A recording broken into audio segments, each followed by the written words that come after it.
Hi guys, it's Real Talk with Tracy. Just wanted to do a really quick video on Father's Day.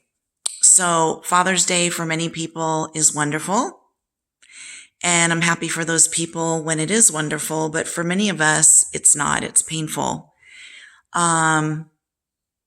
It's hard. It's really hard.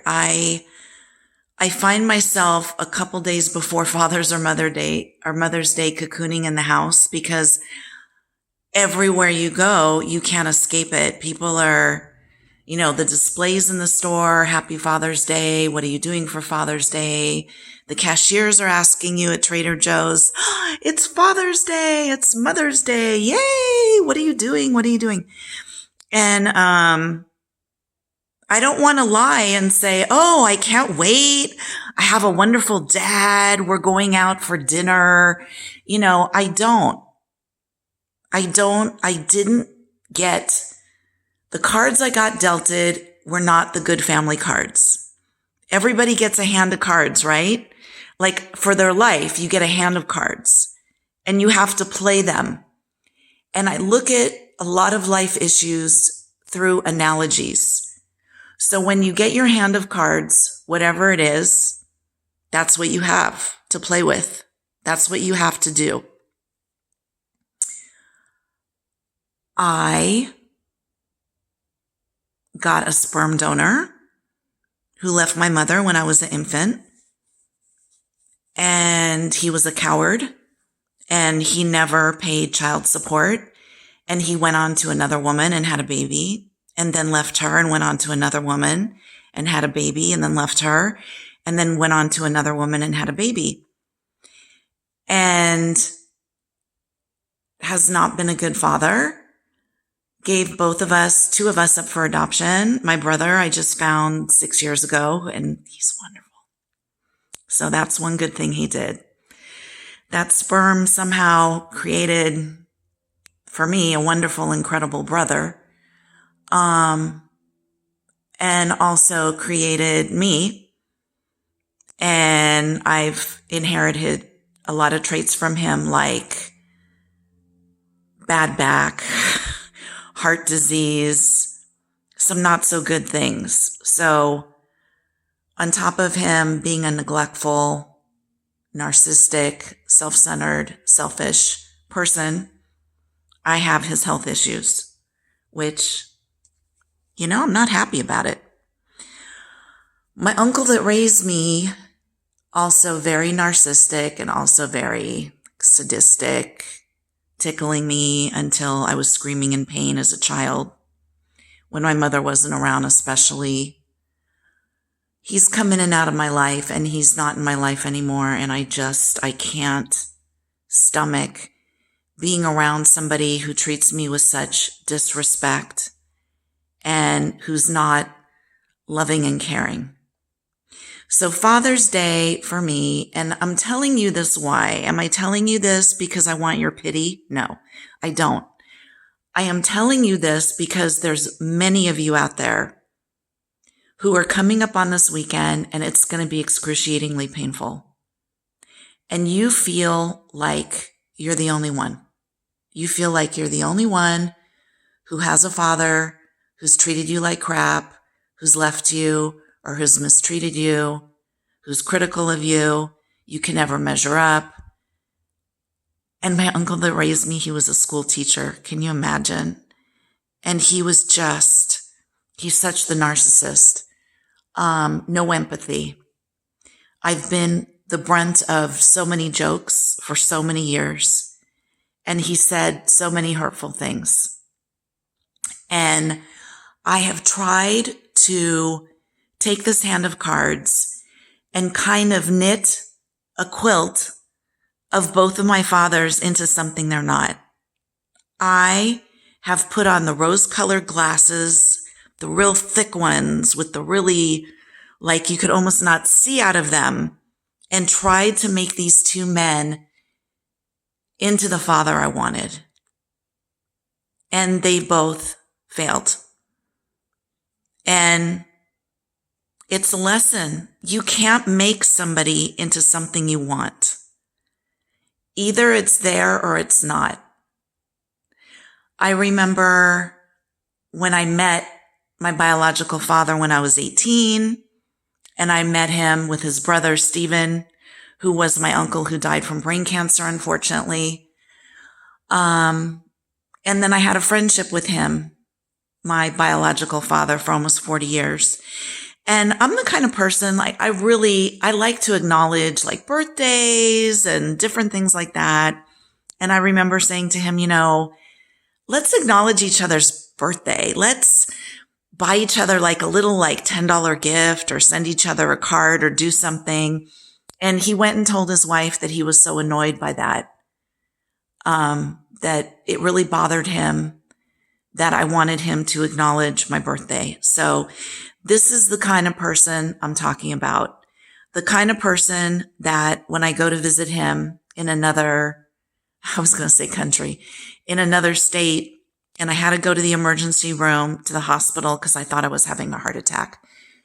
It took him 7 hours to come see me because he was busy, because it was the holidays and he was going to parties and he was busy on eBay listing stuff that he buys and sells.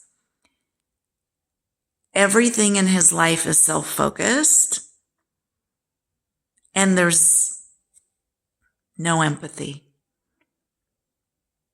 And we got into a big argument after my hospital stay once I got back, because I finally was able to rip off those glasses and really see him for the man he is, which isn't what I built him up in my mind to be.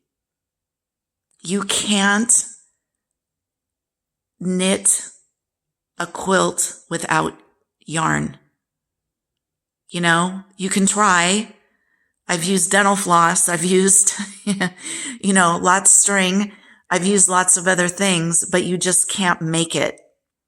You can't make somebody be of a certain character. You can't make somebody into the person you want to be. And that's with everybody. I try now just to accept people for who they are.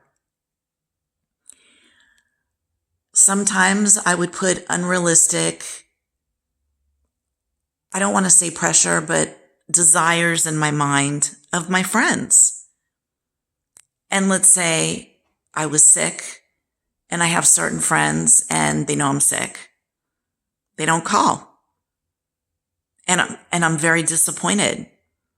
I try to let all that go now. I tried to lower my expectations of people so I don't continually get hurt. And a lot of the hurt comes from having screwed up parents that are ultimate narcissists, that are all about themselves. It's all about them. It's all about the man in the mirror. And if you play along with the game, it goes fine. And if you give any pushback, you're out the door. So I want to make this video so you guys don't feel so alone this Father's Day. If you are having a crappy Father's Day, do something nice for yourself. Take the dogs out. If you have a nice spouse, go out with your spouse. If you have a nice sibling, go out with your sibling. If you want to just take yourself out, go get a manicure, a pedicure, see a movie, go get a massage, go get a nice meal. There's nothing wrong with you because you were born into the wrong family. We don't get to choose, you guys. And it's so unfair. I see certain people on my Facebook page whose fathers have died years ago, and they're still mourning the loss. He was so great. They give the whole monologue about he was so great. He was so loving. He was so, he sacrificed everything for me. He bought me my first car. He found me a great dormitory when I went to college. You know, all these stories about how great the father was. And do I have some good memories of when I was little and my uncle was raising me? Yeah, I do. There's some good memories. It's not all bad. There was some goodness in there. But what predominantly sticks out in my mind and is a thorn in my side was all the neglect and the bad times. I mean, did we go to the beach and go grunion running when I was a kid? Yes, that was great. Did we go camping when I was a kid? Yeah, great memory when I was little. But so many bad memories that have overshadowed any goodness that was there. And as he got older, it's like, you know, the Energizer bunny that never gives up. It keeps going and going and going and going. A narcissistic person doesn't get better with age. It's like they keep going and going and going, and they will dig and dig and dig and dig and dig until you finally say, enough. I've had it. So neither one of these men are getting Father's Day cards from me. They're not getting any kind of acknowledgement in their own minds because they think they're great and grandiose and amazing. They may think that I am too sensitive. My daughter doesn't appreciate me. I don't know what they think, and frankly, I don't even care anymore. But what I want to tell you is, if you have an abusive situation where you have a father that lacks compassion and empathy and love for you,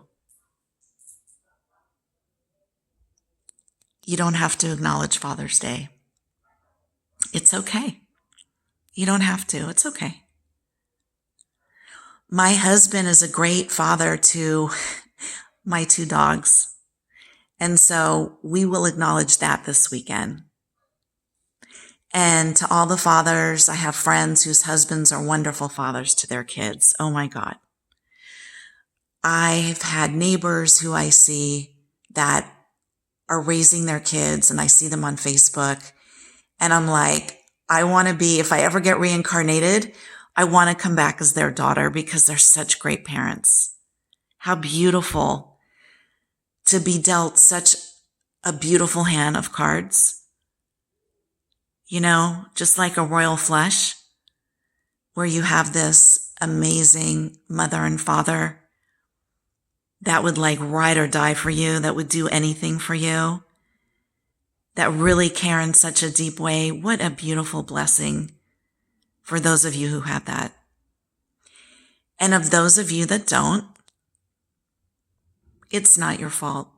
So what I want to say is, I am sending out love and hugs and empathy and compassion to those of you who can relate to what I'm saying. I'm in my 60s. I told my therapist, my new therapist, who I talked to on the phone, this may go to my grave. Me wanting so badly to have the kind of father that you feel safe, you feel secure, who is there when you're growing up, who is there when you're sick, who really puts you first. I don't know what that's like. Must be amazing. Must be so amazing to have a father who on the weekends is home and present instead of leaving on a Friday to go be with his girlfriend and leaving you all weekend long by yourself and then coming back on Monday. And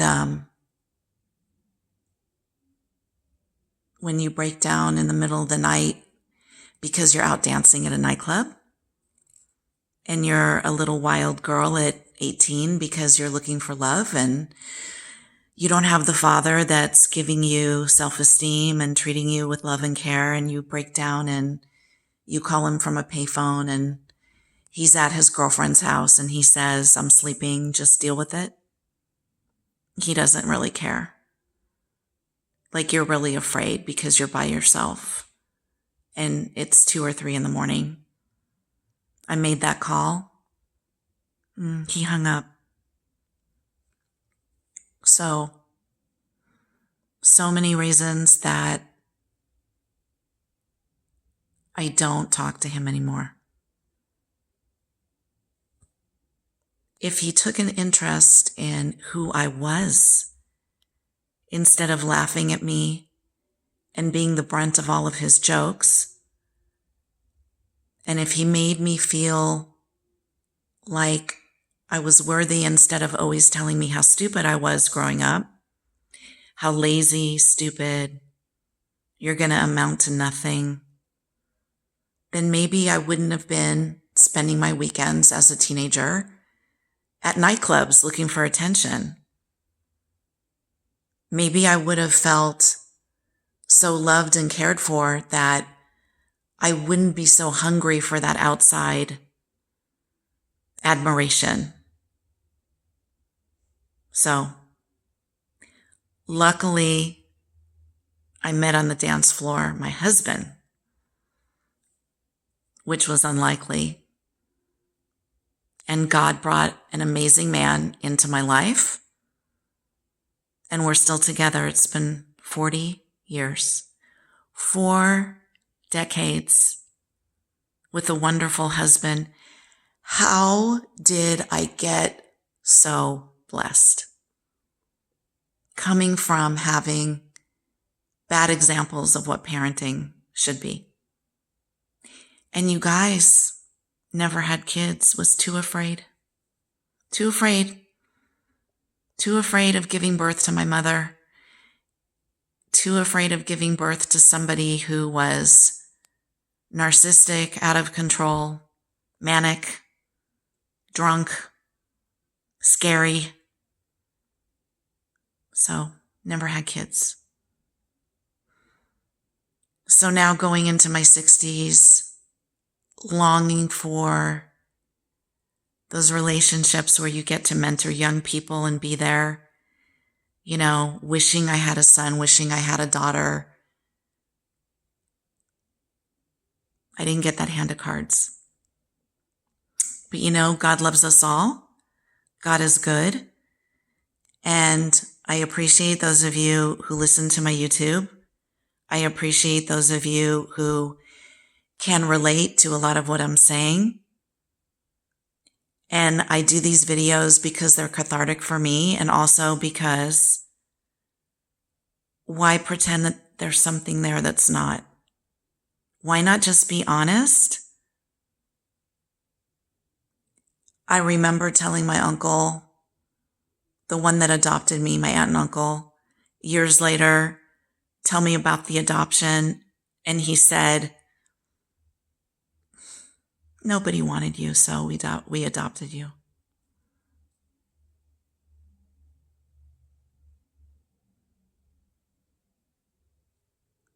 Nobody wanted you. How does a man who is a school teacher say the most stupid things? He has a continual flow of stupid coming out of his mouth to the point where I have completely cut him out of my life and out of my heart. Saying just horrible things to me. No one wanted you. So we adopted you. Now there's a reason. I don't remember growing up him ever telling me, other than at my wedding, that I was beautiful. But I remember hundreds of times, stupid, lazy, you're a fat pig. You're going to amount to nothing. Well, you know what? It wasn't true. I had an amazing career. I got to retire early, and I have a great life without the burden of having these two men in my life. So for all of you who are suffering, I am being so open and so vulnerable and so real because so many of you are suffering alone, and I don't want you to. So do me a favor, please subscribe to my channel. There's a lot of fun stuff that's not so serious, but we're all going to pass away one day, and I want to leave my stories behind for future people, so you know that you can move on even with a shitty hand. Even if you only have one good card in that hand, you can multiply it and you can have an amazing life. You may not have a good father ever, but you can have an amazing life. Love you guys. Sending you many hugs and my prayer always for peace on earth. Please subscribe. Thank you.